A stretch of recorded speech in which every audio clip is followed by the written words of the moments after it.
¿Qué tal? Buenas noches. Bienvenidos a Espiral. El día 8 de noviembre es una fecha que la mayoría de los habitantes del planeta, pero en particular las y los mexicanos, difícilmente podremos olvidar.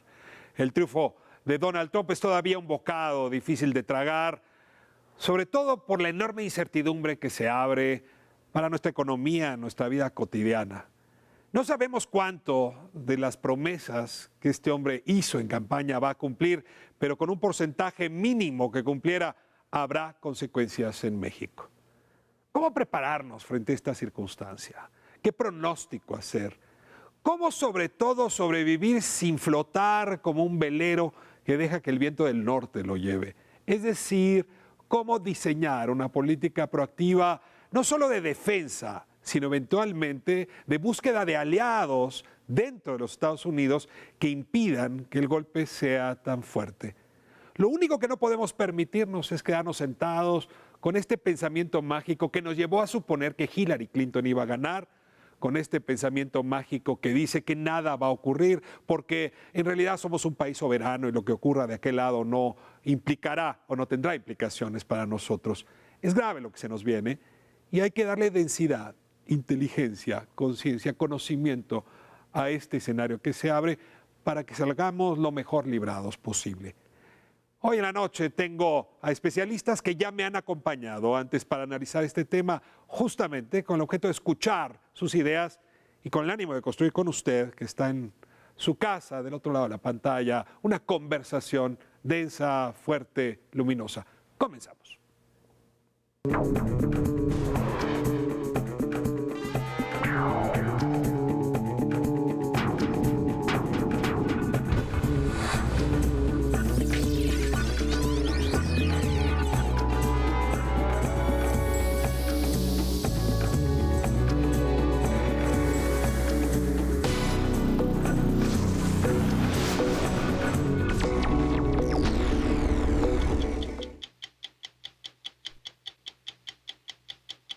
So let's go through very quickly some of the promises you made and tell us if you're going to do what you said or you're going to change it in any way.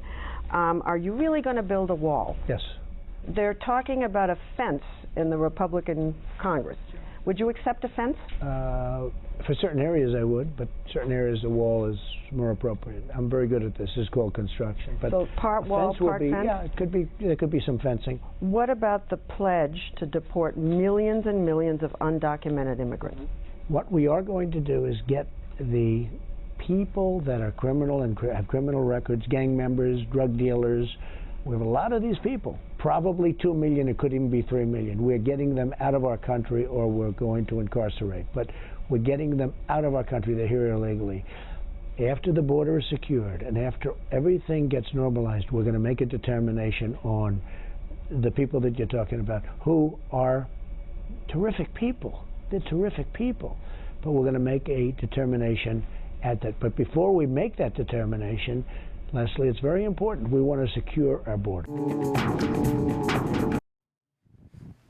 Me da mucho gusto tenerles esta noche de nuevo. Y antes de que entremos en materia, déjenme seguir el ritual aquí en Espiral de las presentaciones. Les toca a cada uno de ustedes presentarse. Olga Pellicer, qué gusto tenerte aquí esta noche. Muchísimas gracias. Olga Pellicer, profesora del Departamento de Estudios Internacionales del ITAM. Has mirado la política exterior desde hace algún tiempo, ¿sí?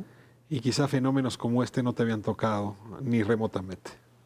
Bueno, quizá no es el primero que me sacude tanto, pero yo creo que es uno de los más graves, de los más serios, de los más profundos que me ha tocado vivir. Cierre de ciclo en más de un sentido. Leticia Calderón, qué bueno tenerte de nuevo. Gracias, yo soy Leticia Calderón Chelius, profesora investigadora del Instituto Mora, miembro del Patronato de Sin Fronteras y también de la red Integra del CONACYT, UNAM y muchos centros de investigación. Has acompañado la vida de muchos y muchos migrantes mexicanos en los Estados Unidos. Conoces bien lo que hoy están viviendo como emoción, como temor, como miedo. Mucho. Sacaremos jugo para que nos cuentes de esas voces. Le doy la bienvenida también a Antonio Martínez. Hola, mi nombre es Antonio Martínez, soy abogado y periodista del sitio horizontal.mx. Nos contaste un poco cómo andaban de vivas las redes justamente después de los debates y la elección, te vamos a pedir que nos ayudes también a poner la ciudad virtual en discusión esta noche y le doy la bienvenida a mi amigo Carlos Bravo. Gusto en tenerte aquí. Hola Ricardo, soy Carlos Bravo Regidor, soy profesor en el CIDE. Coordinador de la maestría. Coordinador de la en maestría periodismo. Y historiador internacionalista, estudiaste en Chicago, tienes bien visto también el fenómeno y seguiste desde Washington, entiendo. Sí, ese- formé parte de una misión de académicos mexicanos que estuvimos en Washington, en Virginia y en Maryland, lunes y martes, bueno, el lunes previo y el martes negro, ¿no? ¿Y el miércoles qué color le pone? Ya, no tiene color. No hay color. Pues déjenme comenzar por ahí. A ver, todavía esto no es una tragedia. Lo único que ha ocurrido es que un señor ganó en el país de junto, no nos quiere mucho y por lo tanto no merece de nuestro lado tampoco mucho cariño y ya una inestabilidad de la moneda mexicana que empieza a ser preocupante. Pero frente a nosotros lo que hay es un umbral, decía en ese momento, de incertidumbre. Es decir, no sabemos qué va a ocurrir. Y frente a la incertidumbre uno tiene muchas maneras de reaccionar. Una es decir, pues hasta que no pase, no pasará. La segunda es ponerse muy nervioso, ponerse muy activo, equivocarse. Quizá la manera más inteligente de abordar esto es saber qué sí sabemos o qué sabemos ya a estas alturas. Y les convoco a que entremos en esa discusión. Frente a ese umbral de incertidumbre, ¿de qué ustedes ya están seguros de que ya pasó o va a pasar en breve? La palabra es de ustedes. Mira, yo creo que hay un cierto peligro en pensar que hay mucha incertidumbre, porque eso nos podría llevar a pensar que las cosas están normales. Y yo creo que lo que pasó sí da una certidumbre. Pasó algo muy grave. Muy, muy grave porque llegó como presidente de los Estados Unidos un personaje que, entre otras cosas, montó su campaña denigrando, ofendiendo y mintiendo sobre los mexicanos. Nunca habíamos visto, yo no recuerdo, en la historia de las relaciones México-Estados Unidos, un momento en que llegase a presidente alguien que hizo todo su discurso. Uno de sus componentes más importantes fue la hostilidad hacia los mexicanos. Y de eso sí tenemos certidumbre. Es decir, tenemos la certidumbre de que hemos entrado a un momento de gran hostilidad hacia los mexicanos en Estados Unidos. Si tenemos un enemigo de los mexicanos en la Casa Blanca, que sin embargo dice que es muy amigo de los líderes políticos mexicanos, que sin embargo dice que son gente grande, great people, dice, y con los cuales puede llegar a acuerdos justos. A ver, ayúdenme a entender esta contradicción. ¿Es un enemigo de los mexicanos o de algunos mexicanos nada más? Yo creo que, no sé si un enemigo en ese sentido así ya suena muy bélico, pero me parece que claramente es una persona que no es un amigo, podrá ser un vecino, un socio, pero no es un amigo. Lo que sí tenemos certeza en esto que tú preguntabas es que se ha legitimado un clima de odio que no se había dado, o por lo menos se había avanzado en ese país en mesurar los tonos, las expresiones, y que hoy sí tenemos certeza de que eso se ha destapado, ¿no? Sobre todo en algunas experiencias, en algunos lugares se localiza más, y específicamente para los mexicanos que tienen una situación más vulnerable, hay un miedo que tiene que ver con que ese clima además lo señala directamente. Entonces, no es un amigo, no podría ser nunca una persona que recibieras en tu casa amablemente porque te está gritando y escupiendo en la cara, ¿no? Yo diría, para no redundar con el caso mexicano también, que la figura de Donald Trump es una figura profundamente desestabilizadora del orden internacional. Las cosas que dijo Trump durante campaña respecto a Medio Oriente, a Siria, a Irán, respecto a la OTAN, respecto a aliados clave de Estados Unidos en el Pacífico. Cambio climático. Como Japón, exactamente, cambio climático. O sea, sabemos que es una figura que tiene ideas, vamos a ser amables, ¿no? Que tiene ideas diferentes, ¿no? Y que en sus primeros días como presidente electo ha reiterado, ya sea de palabra o de acto, buena parte de esas ideas. Cuando digo de palabra me refiero a sus declaraciones. Cuando digo de acto me refiero a los primeros nombramientos de su equipo de transición, donde se combinan algunas figuras como ahora le dicen la derecha alternativa, pero en realidad es pues la supremacía blanca, supremacistas blancos, donde hay también ejecutivos de Wall Street y donde hay figuras, digamos, de la extrema derecha del Partido Republicano, como Rudy Giuliani, por ejemplo. Entonces, bueno, esa coalición de la que empieza a dar señales, esa coalición de gobierno de la que empieza a dar señales Donald Trump, creo que también nos está diciendo que hasta ahora pues iba en serio, ¿no? Leía hace un rato a una comentarista norteamericana que decía, creo que es una distinción muy interesante, decía, la prensa se ha tomado a Trump literalmente, pero no seriamente. Sus electores se lo tomaron seriamente, pero no literalmente. Elizabeth Malkin tiene esa frase que es extraordinaria. Pero incluso no dice la prensa, dice los seguidores lo tomaron seriamente, pero no literalmente. Y sus adversarios, me cuento entre ellos, lo tomamos sin seriedad, pero literalmente. Exactamente. Ahora, ustedes mismos están diciendo que hay que tomarlo literal. Seria y literal, ¿no? Híjole, es que yo la verdad es que tiendo a pensar que no, es decir, que no es tanta la incertidumbre. Es decir, sentimos incertidumbre, en realidad porque no estamos preparados frente a ciertos fenómenos que, si lo tomas literalmente, se pueden avecinar a México y a otras partes del mundo. Pero si uno ve en cámara lenta todo lo que nos hizo llegar hasta Trump, es decir, si uno regresa desde la primavera árabe a lo que llama el Comité Invisible, el siglo de la insurrección, cómo se fue rompiendo los hilos de la democracia liberal, cómo incluso Freedom House en su índice de democracia, si vemos los últimos 10 años, cómo se fue contrayendo los países que estaban gobernados por la democracia. Cuando uno ve como esa radiografía en cámara lenta, lo que sucede en Estados Unidos es que era too big to fail.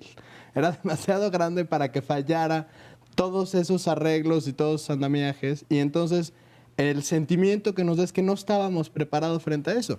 Si en Grecia se cae la economía porque hay un partido de izquierda, o en España tienen casi un año sin presidente, a nosotros no nos afecta. De tal manera como sí nos afecta que un señor que movilizó al racismo y cuyo lenguaje electoral no era en contra de las élites, sino era movilizar al pueblo contra el pueblo mismo en Estados Unidos, por un lado, y por el otro lado, lo poco preparados que estamos nosotros para el regreso de los migrantes, lo poco preparados o lo poco aceitada que tenemos nuestra política exterior ahí. Estuvimos 6 meses sin embajador, como si fuera la cosa menos importante del mundo en la política exterior mexicana. Cuando volteamos a ver nuestra economía interna dependiente de Estados Unidos y vemos que no tenemos una política industrial seria o una política agropecuaria seria y fuerte, pues entonces sí sientes incertidumbre. Pero si uno lo ve, es solamente la reiteración de una serie de fenómenos que se venían dando en el mundo, una ruptura social que tiene que ver con las generaciones, que tiene que ver desde luego con cierta parte del sistema económico, pero también de ciertos sentimientos de convivencia social que no están siendo correctamente administrados por quienes detentan el poder en los estados. Yo veo una crisis, sobre todo, y lo escribía, quizá estábamos en una crisis de repensar la democracia, es decir, de repensarla de manera seria para ser más democráticos, simplemente repensarla en sus fundamentos, y por el otro lado quizá no solamente la democracia. Quizá la democracia está bien, quizá lo que la contiene, es decir, el Estado-Nación, es lo que realmente está en crisis y hay que tomarnos en serio, reorganizarnos y la desestabilización internacional a la que habla Carlos, vendrán los años que al mundo le toca hacer. Déjame ordenar un poco la conversación, pero un poco a raíz de estas primeras impresiones que ustedes han expuesto, y ahora regresamos al detalle más de Donald Trump. Gramsci, perdón que me ponga un poco académico, pero hablaba de esto, que los bloques históricos, ¿no? O sea, que son periodos muy largos, de una cierta institucionalidad mundial o nacional pervive y ordena la vida. Claramente, todavía hoy, o bueno, hasta el martes pasado, sí vivíamos en un bloque histórico que se originó después de la Segunda Guerra. que mutó mucho de 1945 a 2016, sin duda, que ha pasado por muchas fases, pero es fácil reconocer en 2016 la arquitectura mundial que surgió después de la guerra. ¿Hay alguien aquí que dude que lo que ya se acabó fue ese bloque histórico y que empezamos con otra cosa, quién sabe cuál sea? ¿En qué sentido? Porque no, yo creo que tienes razón. Yo creo que ha terminado una época, está terminando de menos. Esa que empezó después de la Segunda Guerra. Esa que empezó, yo diría todavía más cerca, yo diría la que empezó después de la caída del muro. Sí, yo pensé también. Porque en después eso. de la caída del muro se definieron muy claramente ciertas formas de pensamiento, ciertas ideologías, el mundo iba a seguir una cierta dirección. En aquel entonces viene la democracia, el libre mercado, los derechos humanos, cosas muy claramente delimitadas desde entonces. Y ese periodo tiene un primer golpe, a mi modo de ver bastante serio, pues el 11 de septiembre. Y después la crisis económica. De 2008. Y la crisis, para mí, en ese momento empieza un grave debilitamiento de todo aquello que se creía que se había fortalecido con la caída del muro de Berlín. Ya la crisis económica coloca problemas que todavía no se resuelven y crea una inestabilidad que va desembocando, entre otros puntos. Han ocurrido también muchas cosas en Europa. Tenemos el Brexit, tenemos los dramas del Mediterráneo, tenemos toda esa Europa que ya no acabamos de entender y ahora tenemos un golpe en los Estados Unidos en que todo su sistema democrático entra en duda. A ver, Olga, permítanme exagerar, que es un poco mi papel, digamos, colocando la frontera en los dos momentos históricos. Si esto lo que hace es concluir la época de la ola democrática y el consenso de Washington, no hay mucho que temer. Pero si esto es en realidad el primer síntoma del fin de un sistema que otorgó paz desde la Segunda Guerra hasta la fecha, que enfrentó los nacionalismos, que provocó la cooperación internacional, que hizo que el multilateralismo jugara, entonces estamos ante un problema muy serio, porque atrás de 45 está la crisis de los años 30 y la crisis de los años 20. Entonces, perdón, nada más lo esfuerzo a una reflexión. ¿Esto es antes de 1989 o esto es antes de 1945? Yo creo que hay también aquí el elemento que la globalización como una forma de vida, digo, obviamente no universalizada del todo, pero que ha empatado mucho a las sociedades y que de repente se vio fuertemente criticada, cuestionada por cada una de las sociedades. Digo, ocupar Wall Street fue una cosa que realmente no se leyó con detalle, porque también es la otra reacción, ¿no? Claro. Y yo creo que ese es un dato importante. No olvidar que aunque ganó Trump en ese complejo sistema electoral estadounidense, Clinton tuvo más votos que él. Entonces es una sociedad que realmente está dividida. Pero déjame seguir un poco con la visión mundial. ¿Es el fin de las instituciones post-Segunda Guerra? Yo creo que lo que pasa es que tú te estás refiriendo como a ese gran periodo histórico que se conoce como la Pax Americana. La OTAN, ¿no? El acuerdo dentro de la ONU. 89 es un quiebre, pero, o sea, que es el fin de la Guerra Fría, pero la paz americana sobrevive al fin de la Guerra Fría. Si estamos en efecto ante un fin de época con el ascenso de Donald Trump, estamos en un fin de época en al menos un par de sentidos.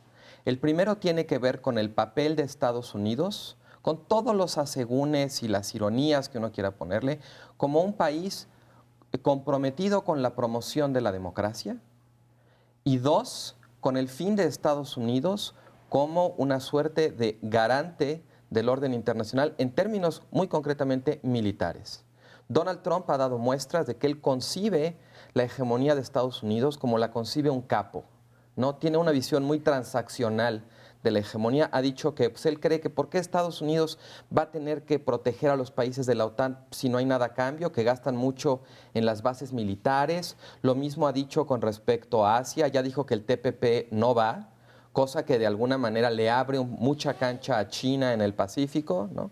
Entonces, bueno, para volver a tu pregunta original, sí creo que Donald Trump, a pesar de ser una figura como muy agresiva y que tiene muchas características, su visión del mundo no deja de ser ciertamente imperial, también hay un componente de aislacionismo. De Estados Unidos no tiene por qué gastar tanto dinero, tanta fuerza en garantizar la paz mundial, que otros países se hagan cargo. Eso sí sería de verdad un fin de época. Déjenme cerrar el bloque con hilvanando esta reflexión. 1971, Nixon toma una decisión clave, y es que Estados Unidos, el dólar concretamente, deja de ser la última instancia en el plano económico.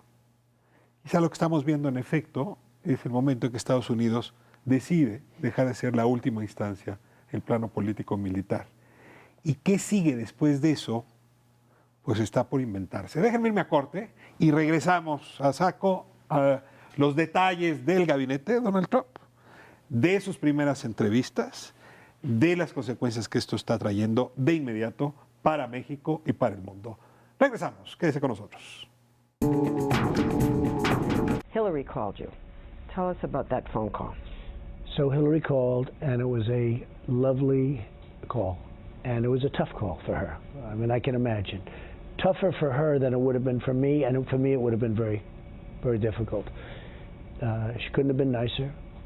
She just said, "Congratulations, Donald. Well done."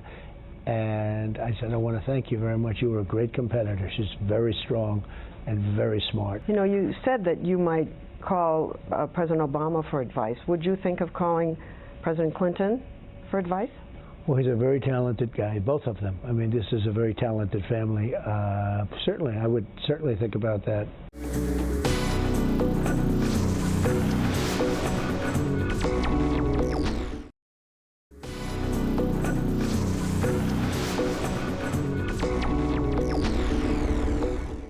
I want to ask you all about something that's going on right now around the country. A lot of people are afraid. They're really afraid. African Americans think there's a target on their back. Muslims are terrified. I think it's horrible if that's happening. I think it's built up by the press because, frankly, they'll take every single little incident that they can find in this country, which could have been there before, if I weren't even around doing this, and they'll make it into an event because that's the way the press is. I mean, don't you say to yourself, I guess you don't, you know, do I have to worry about this? Do I have to go out and assuage them? Do I have to tell them not to be afraid? They're afraid. I would tell them, don't be afraid. Absolutely. But that's not what you're We're saying. gonna I said unify- it. Oh, I think, no, I think I'm saying it. I've been saying it. Okay. Don't be afraid.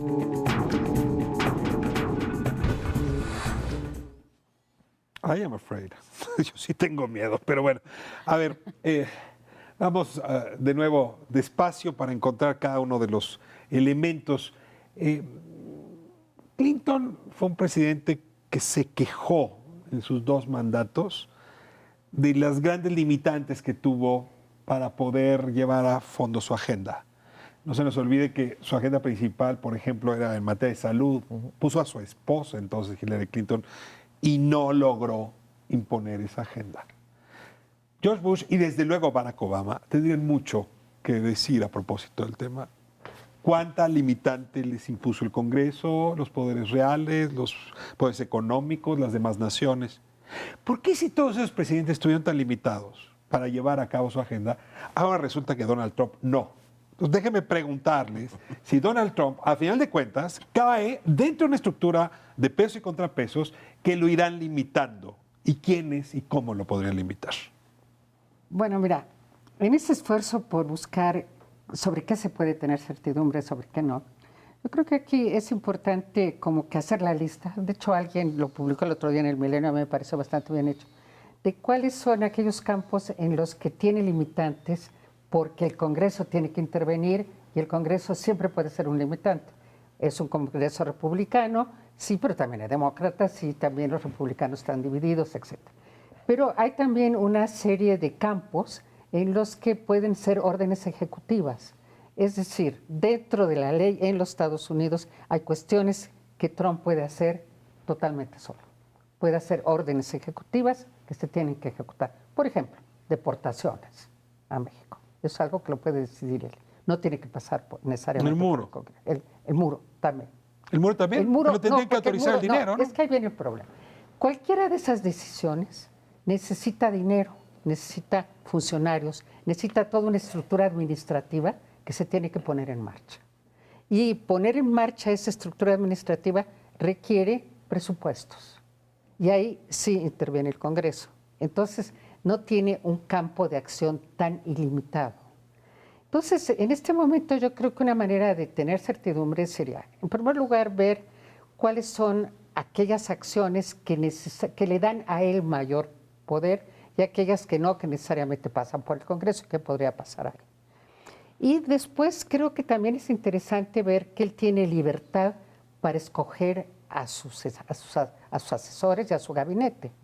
Y que al tomar esa decisión, en la que sí tiene bastante libertad, también se puede tener certidumbre sobre qué lo está orientando realmente o qué tipo de equilibrio se está buscando. Y en este caso a mí sí me parece muy interesante ver, por ejemplo, cuáles son estos asesores que ha nombrado en la Casa Blanca, que pueden advertirnos ya de que sí podemos tener certidumbre sobre que se va a seguir un cierto camino. ¿Qué más límites? No, bueno, uno es que él no, para mí es preocupante el hecho de que él, al no ser parte del Partido Republicano o que se comió al Partido Republicano en un sentido, bueno, por ahí también es una gente que puede mantener una cierta lejanía porque no tiene, por lo menos de entrada, esta intención reeleccionista que tiene todo político ya de carrera.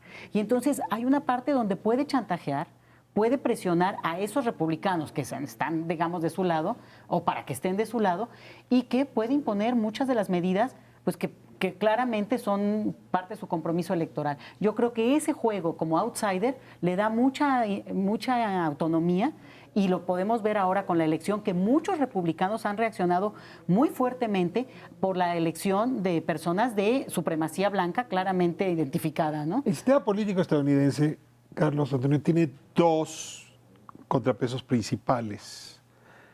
Uno es el federalismo. De hecho, es un sistema concebido justamente para que el federalismo juegue. Y a partir de eso, los gobernadores pesan. Y pelearte con el gobernador de California o con el de Texas no es una buena idea. Y el segundo, desde luego, tiene que ver con el Congreso. Un Congreso que refleja el federalismo de un lado y de otro lado partidos que en efecto el republicano tienen ciertas divisiones, hoy hay más divisiones en el demócrata. No estoy poniendo a la Corte porque la quiero tratar aparte, que ese es otro contrapeso importante, pero como necesitamos hablar de la Corte. Entonces, déjenme hablar de estos dos contrapesos para no extenderme en otros. ¿Esperamos que ahí se reduzca la incertidumbre? ¿Que ahí le digan basta, párale, no puedes? Yo apostaría más por el contrapeso que pueden ejercer los gobiernos estatales o locales, por el contrapeso que pueden representar las cortes a nivel local, por el contrapeso que puede representar, creo que esto es clave, la propia burocracia. Donald Trump tiene como promesas de decisiones muy grandes que desde un punto de vista administrativo son un infierno de implementación. La implementación puede terminar siendo, en una de esas, uno de sus principales límites. En efecto, creo que el Congreso también lo puede representar, pero la posibilidad de que el Congreso ejerza contrapeso está muy mediada por lo que pase con los partidos políticos. Antes del resultado, todos estábamos en la hipótesis de que el Partido Republicano iba a tener que hacer una larga marcha para reencontrarse y reacomodar a las distintas facciones. Ahora, digamos, el pegamento partidista que representa el acceso a la Casa Blanca a lo mejor facilita ese proceso, pero no hay que olvidar que el Partido Republicano, aún y a pesar de haber triunfado, está roto por dentro.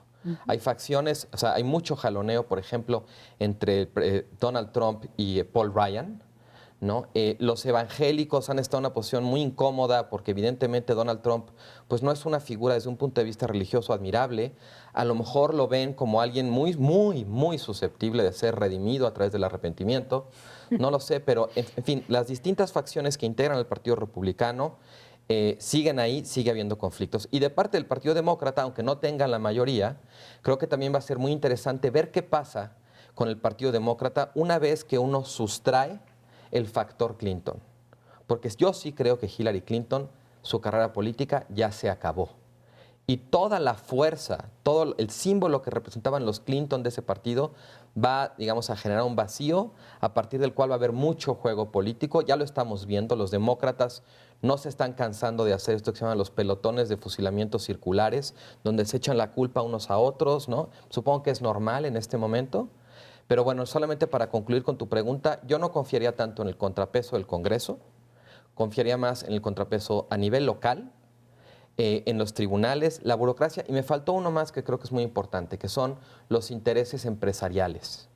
En cierto sentido, echar abajo NAFTA, el Tratado de Libre Comercio de América del Norte, puede ser una suerte de harakiri que se haga el propio gobierno norteamericano. Y ahí hay intereses. Recordemos qué importante es el papel del dinero en la política norteamericana, sobre todo en el tema de las donaciones para campaña.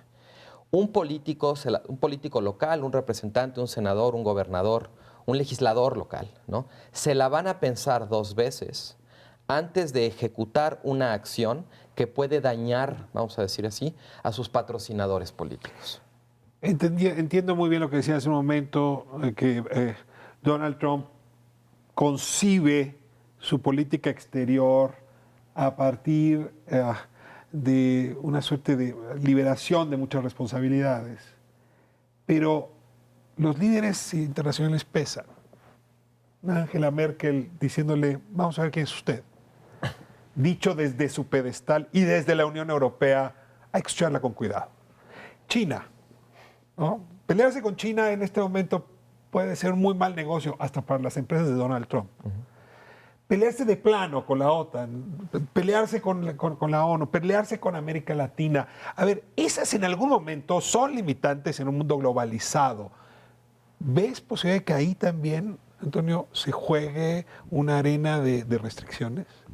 Bueno, puede ser en un sentido, pero también esa parte del mundo está también próxima a cambiar. Hay elecciones en Europa, hay un fortalecimiento de Rusia, tienes el resurgimiento de la derecha en América Latina.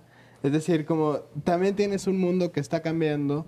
De hecho, con un viento más o menos favorable a Donald Trump, si uno pudiera imaginarlo. Tú dices que Donald Trump es un síntoma de su época, no una variable de la época. A mí me parece que sí. Yo agregaría, dentro de, digamos, de los contrapesos internos, agregaría una suerte de contrapesos informales que los sistemas democráticos tienen como resultado.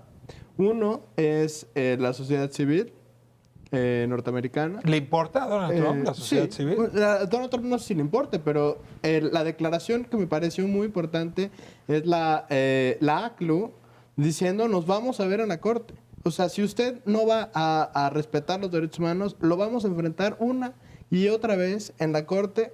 Y la ACLU tiene un récord muy grande de ganar en las cortes un montón de casos de derechos humanos. Human Rights Watch ha dicho lo mismo. Y es decir, como todas estas organizaciones internacionales que son internacionales, pero están basadas en Estados Unidos y tienen un peso importante de trabajo de campo en Estados Unidos y que defienden, digamos, temas muy específicos, libertad de expresión, derechos humanos, han dicho lo vamos a enfrentar en la Corte. Ahora, me fuerza a centrar el tema de la Corte. A ver, va a nombrar a 2 justices, a 2 ministros de la Corte.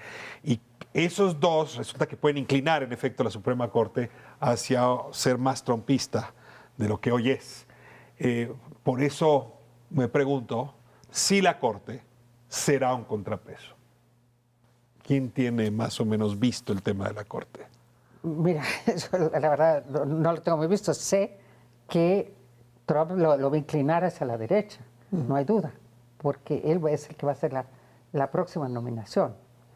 Y todavía puede hacer otra en caso de que se llegue a morir en los próximos 4 años alguno de los jueces actuales. Yo reflexionaría más sobre algo que dijo Carlos, que son los tribunales locales, que es más ese acceso a la justicia que no llega necesariamente a la Suprema Corte, pero que sí es muy eficiente en Estados Unidos. A ver, déjame utilizar tu ejemplo y el planteamiento de Carlos para hablar concretamente de California. California es una economía que depende quizá como ninguna otra, debe seguir Texas, pero como ninguna otra, de la migración mexicana. Sí, los campos de Fresno, la uva de Sonoma, ¿no? La vida de Los Ángeles depende esencialmente de ese componente migrante mexicano. Lo cual ha hecho que Washington dicte cuanta ley se le ocurra. En California ni los ven ni los oyen. Es muy probable que, en efecto, si California decide seguir protegiendo a sus migrantes, no va a hacerle caso a ninguno de los dictados desde Washington. Y no dudo que Texas, aunque votó por Trump, empiece a jugar en la misma dirección. Si veamos una suerte de desobediencia pasiva en lo local con complicidad de las Cortes. Lo ven así en esos estados donde pues nos importa más porque ahí estamos. Yo quisiera señalar, fíjate, es un caso interesante porque él amenazó con quitar fondos. A los fondos para ciudades santuarios, ¿no? Y en California es un buen ejemplo que tomas. Y justamente la rebelión que se ha declarado desde California ha sido: nosotros vamos a impedir, vía las cortes locales y dando una lucha más en el derecho, que es la base de la cultura política estadounidense, impedir que usted nos pueda quitar o en todo caso recuperar esos fondos, y vamos a mantener la estructura de ciudades santuario. Entonces vamos a ver hasta dónde da eso, pero yo creo que sería un buen ejemplo para seguir con tu idea, ¿no? Fragmentación local es uno de los resultados que vamos a observar. Y burocrática también, Sí. creo que es muy importante. O sea, tomar una decisión desde la casa, digo, la gente que estudia administración pública esto lo sabe muy bien, o sea, ¿cómo se traduce una decisión que se toma en la Casa Blanca en una acción con respecto a una detención o a la construcción de un muro o al aumento de un arancel en la frontera? Hay un mundo de distancia, un montón de regulaciones, un montón de requisitos que hay que observar. Permítanme cerrar este bloque tratando de atar algunos cabos. Primero, el sistema presidencial estadounidense construye una presidencia muy débil. Si uno revisa el siglo XIX, excepto Andrew Jackson, lo que se tiene son fuerzas locales muy importantes y una presidencia que trató en algún momento de arbitrar entre conflictos hasta que se fueron a una guerra muy seria que colocó a Lincoln como el único presidente fuerte de ese siglo. Realmente lo que construyó una presidencia fuerte fue el liderazgo internacional de los Estados Unidos. Gracias a que Estados Unidos se volvió líder mundial, entonces el presidente de los Estados Unidos adquiere una enorme fuerza. Si esto es cierto, si Trump decide ya no colocar a Estados Unidos en ese nivel de liderazgo, su presidencia se vuelve a debilitar, sobre todo frente a la fragmentación regional. Creo que Estados Unidos está frente a un problema mucho más grave del que habíamos imaginado. Si este es el escenario, déjenme ponérselos así, a raíz de los argumentos que ustedes mismos pusieron, ¿cuál debería ser la lectura mexicana proactiva, inteligente, frente a esa realidad, una vez que el susto se nos pase, aunque sea unos días más? Déjenme irme a corte y avanzamos en esta reflexión. La agenda de política bilateral a partir de los hechos que aquí se han venido planteando por los expertos. One of the groups that's expressing fear, the LGBTQ group, And yet I mentioned them at the Republican National Convention. And did. everybody said, that was so great. I have been, I've been a supporter. well, I guess the issue for them is marriage equality. Do you support marriage equality? It's irrelevant because it was already settled. It's law. It was settled in the Supreme Court. I mean, it's done. So even if you appoint a judge that It's done. You have, these cases have gone to the Supreme Court. They've been settled. And I think I'm fine with that.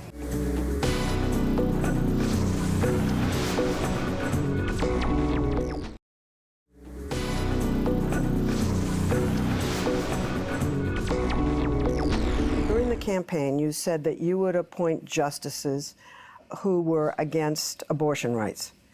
Will you appoint, are you looking to appoint a justice who wants to overturn Roe v. Wade? So look, here's what's going to happen. I'm pro-life. The judges will be pro-life. They'll be. But what about very much- overturning well, there are a this couple law? of things. They'll be pro-life. They'll be, in terms of the whole gun situation.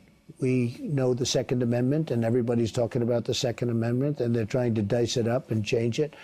They're going to be very pro-Second Amendment. But having to do with abortion, if it ever were overturned, it would go back to the states. So it would go back to the states. Some and the women states won't be able to get an abortion. No, it'll go back to the states. By state? No, some. Yeah, well, they'll perhaps But have do to go you to want- they'll have to go to another state.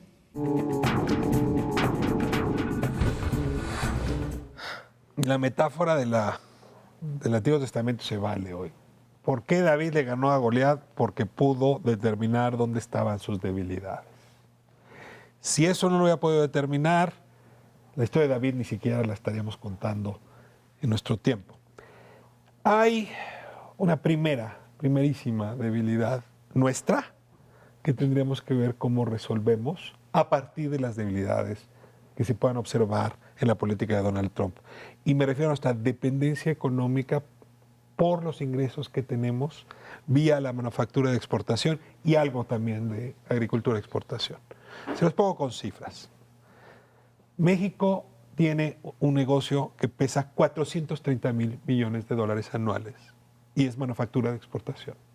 El petróleo pesa 30,000 millones, 22,000 millones turismo, 20,000 millones remesas. Es decir, de los 4 motores hay uno que es muy grande. Si hay una negociación mal hecha por parte nuestra o una cancelación del Tratado de Libre Comercio, el daño es enorme. No les voy a preguntar qué hacer de aquí al 2020.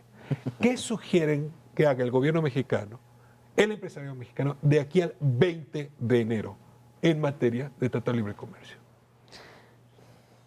Yo creo que lo primero, yo supongo que ya se está creando, ya existe, es tener un muy buen grupo de expertos que tengan los mejores datos, la mejor información sobre qué es lo que puede venir de allá. Porque es una negociación que va a suponer que van a poner sobre la mesa demandas nuevas. ¿Las conocemos? ¿No las conocemos? Yo creo que la tarea en este momento es estar lo más enterado posible. O sea, si estuvieras cercana al presidente Peña Nieto, dirías, haga un grupo de expertos muy consolidado que nos ayude a entender. Que nos ayude a entender cómo viene. Por otra parte, es muy importante la alianza, creo yo, con Canadá. Canadá es el tercer socio y seguramente tiene que entrar. Ahora, ¿va a entrar coordinado con México? ¿Hay posibilidad de una coordinación? ¿Es deseable una coordinación? Trudeau decía recientemente que estaba él dispuesto a renegociar y eventualmente incluso a cancelar el Tratado de Libre Comercio. Me dejó muy preocupada esa declaración de Trudeau. Es que yo no estoy segura de que existe una magnífica coordinación con Canadá. Yo creo que no. Yo creo que no la hemos trabajado y quizá ellos tampoco la han querido trabajar. Los grupos de expertos, negociación con Canadá, ¿qué más? Yo creo que así como estábamos viendo ahorita, pensando los límites al poder de Donald Trump en el frente interno, a la hora de preguntarnos con respecto a México, también tenemos que preguntarnos con respecto a los límites que tiene México en su propio frente doméstico frente al fenómeno Trump. Creo que tenemos que partir de la paradoja de que nuestra opinión pública está exigiéndole al presidente una reacción de presidente fuerte. Digna es la palabra que he estado escuchando. Yo creo que es más allá que eso. Sí. Yo creo que hay una carga, incluso diría emocional, del agravio que representa Donald Trump a los mexicanos, que se está dirigiendo como una exigencia hacia el presidente. El presidente Peña Nieto, no es un presidente fuerte, es un presidente que en muchos sentidos ya empieza a ir de salida. Y 2, el presidente Peña Nieto no es el líder que requiere como la gravedad de la hora. Insistimos una y otra vez en decir, el gobierno mexicano se equivoca al partir del supuesto de que Donald Trump no va a ser Donald Trump. Es verdad, pero nosotros a la hora de pensar al gobierno mexicano también nos equivocamos en pensar que Peña Nieto no va a ser Peña Nieto. A ver, para despersonalizar la conversación, quiero preguntarles si tiene sentido ir a buscar a los actores económicos estadounidenses que se benefician del tratado. O sea, si se puede articular desde aquí un frente de intereses económicos en las entidades beneficiadas por el tratado que puedan ayudarnos frente a las negociaciones que vienen con la Casa Blanca. ¿Tenemos con qué? ¿Hay una agenda? Porque lo que seguro hay son esos empresarios. Y 2, el empresariado mexicano es bastante malo para negociar en Estados Unidos si está en condiciones de convertirse en un actor importante en el tema del Tratado de Libre Comercio. ¿Alguien quiere entrar a este tema? Bueno, a mí me parece que hay una discusión que puede darse mucho a nivel justamente de los grupos de interés y de lo que representa la economía mexicana en ciertos sectores estadounidenses. Tú decías hace rato California o Texas. Ahí hay un potencial que se multiplica. O sea, hay ciudades fronterizas o no totalmente fronterizas, pero que realmente dependen en un porcentaje muy elevado solamente del comercio bilateral. Digo, para empezar. Entonces, como que acercarse a esos nichos, yo creo que es muy importante. Me parece que claramente por sectores se ha mantenido algún tipo de relación, pero también fíjate que aquí empezamos a pagar lo que no hemos hecho durante muchos años, y bueno, tiene que ver con lo que menciona Carlos, toda la parte interna, y es esta desigualdad profunda del país, bueno, está jugando ahora en nuestra contra. Cuando se aprovechó económicamente durante tanto tiempo, ahora juega en nuestra contra. ¿Por qué? Porque lo que tiene que ofrecer México en esto de decir, mira, mantén una negociación con nosotros, son los salarios muy bajos.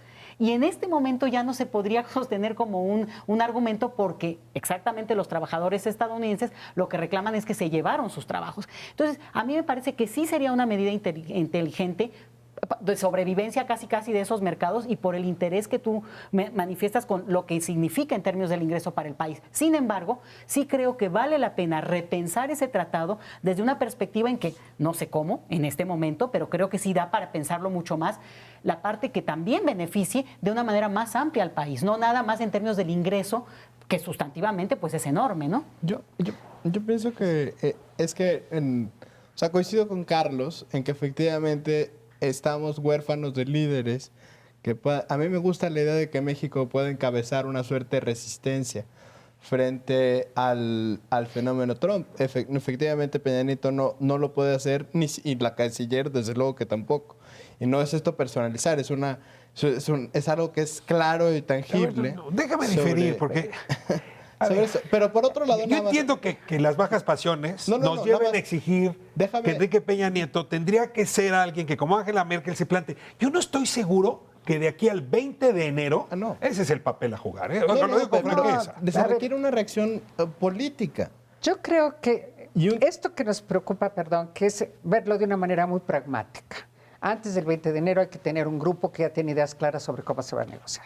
Yo en eso no tendría muchas dudas respecto a que tenemos gente muy buena, porque negociadores de tratados de libre comercio tenemos muchos. Bueno, Trump que lo han dice hecho que muy mejores bien. que los de ellos, ¿eh? Que lo han hecho muy bien. Sí, Una pregunta distinta es si es posible predecir el nivel de las demandas que ellos van a hacer, porque se puede negociar sobre lo que se pone sobre la mesa, y la verdad es que no sabemos exactamente qué van ellos a poner sobre la mesa. De que los negociadores mexicanos van a ser buenos, yo no tendría dudas. Creo que lo que hay es otro problema también, y es que defender el tratado, claro que es necesario mantener la puerta abierta para las exportaciones de manufacturas mexicanas, aunque quizá eso es justamente lo que van a pedir que se reduzca. Por eso digo, realmente no lo sabemos todavía, que nuestros negociadores van a ser buenos, sí. La pregunta quizá también es otra. Bueno, ¿y qué tan bueno ha sido ese tratado que hay que defender y que yo estoy de acuerdo? Pero ¿qué tan bueno ha sido para el progreso del país en su conjunto? A ver, te la devuelvo. Traes ingresos por 430,000 millones. ¿Cómo lo sustituyes? Es decir, si no tienes alternativa, más vale que cuides ese motor. Estoy de acuerdo. Lo otro me parece un poco ocioso porque, sobre todo a estas alturas, de aquí pero al sí 20 es momento de plantearlo también en términos de repensarlo también.